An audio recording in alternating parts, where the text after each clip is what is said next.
everyone, welcome back to Data Science. Few days ago, Sam Altman tweeted a statement in which he says that I always wanted to write a six-word story. Here it is. Near the singularity, unclear which side. So what does this statement mean? It might be that Sam Altman may be hinting at the possibility that the singularity is nearer than we expected. And I'll tell you what singularity is because singularity is an important concept in the AI industry. And the second statement he says unclear which side, which I'll also explain you, and some more things. So stay tuned until the end so that you don't miss anything about it. So let's get into it. So here, first of all, what singularity is. First of all, singularity is a point in which the AI it surpasses the human intelligence. Means the AI would be more intelligent than us humans. And the second statement which says unclear which side. So there are two possibilities. Either the AI might serve us, the humanity, or it might control us. Because how you see there's the thing that the more intelligent species they control the less intelligent species. So of course when singularity occurs, the AI would be more intelligent than the human intelligence. And I'll also show you the video of Ray Kurzweil, who is a renowned American computer scientist, about his point on singularity. So let me show you now. By the time we get to 2045, we'll be able to multiply our intelligence many millions fold. And it's just very hard to imagine what that will be like. And that's the singularity where we can't even imagine. Right. That's why we call it the singularity. Because the singularity in physics, something gets sucked into its singularity and you can't tell what's going on in there because no information can get out of it.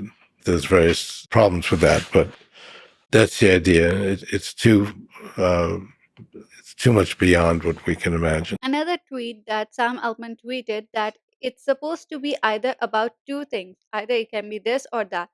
Either it can be the simulation hypothesis or the impossibility of knowing when the critical moment in the takeoff actually happens. But I like that it works in a lot of other ways too. So I'll also show you a video about what simulation hypothesis is. Do you find compelling the simulation hypothesis as a thought experiment that we're living in a simulation? The universe is computational. So we are an example in a computational world. Therefore, it is a simulation. It doesn't necessarily mean an experiment by some high school kid in another world, but it's nonetheless is taking place in a computational world. And everything that's going on is basically a form of computation. So you really have to define what you mean by uh, this whole world being a simulation. And about the takeoff thing, Sam Altman has already tweeted about it, which I'll show you now. Here, in which he says that these short timelines and slow takeoff will be pretty good call, I think. But the way people define the start of the takeoff may make it seem otherwise. And the slow takeoff, the thing is like when the AI, it approaches fast or it progresses fast, but it will be harder for the people to adjust to it. But when it progresses slowly across the time, so it would be easier for the people to adjust it more. That what Sam Altman thinks that slow takeoff is better and safer. And I'll also show you the blog by Sam Altman. Here there's a blog by Sam Altman and it's called Reflection. So he said that the second birthday of ChatGPT was a little over a month ago, and he said that now we have transitioned into the next paradigm of models that can do complex reasoning. So, you know how New Year's get people in a reflective mood?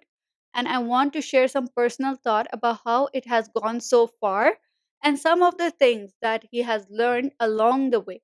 So, he says that as we get closer to AGI, it feels like an important time to look at the progress of our company. And he says that there's so much to understand and so much we don't know, and it's still so early.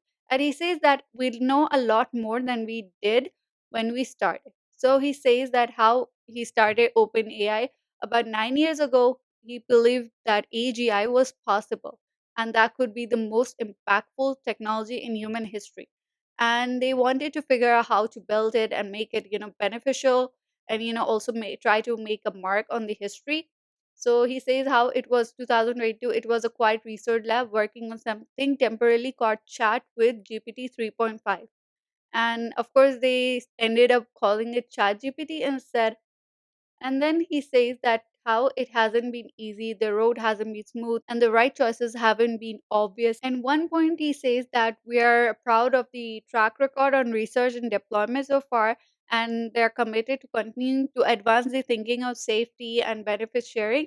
And Sam Altman also says that we are now confident we know how to build AGI as we have traditionally understood it, and we believe that in 2025, we may see the first AI agents join the workforce and materially change the output of companies. And he says that we continue to believe that iteratively putting great tools in the hands of people leads to great, broadly distributed outcomes. And they say that we're trying to turn our aim beyond that to super intelligence. So now they're planning to turn their aim to super intelligence in the true sense of the word. And he says that we love our current products, but we are here for the glorious future. With super intelligence, we can do anything else. And the super intelligent tools could massively accelerate the scientific discovery and innovation well beyond what we are capable of doing on our own, and also massively increase abundance and prosperity. Here in this blog, he says that, and they're trying to make these super intelligent models, which would be super intelligent, and it could massively accelerate the scientific discovery and innovation. So that's all I can tell you. That's all for my side. Thank you so much.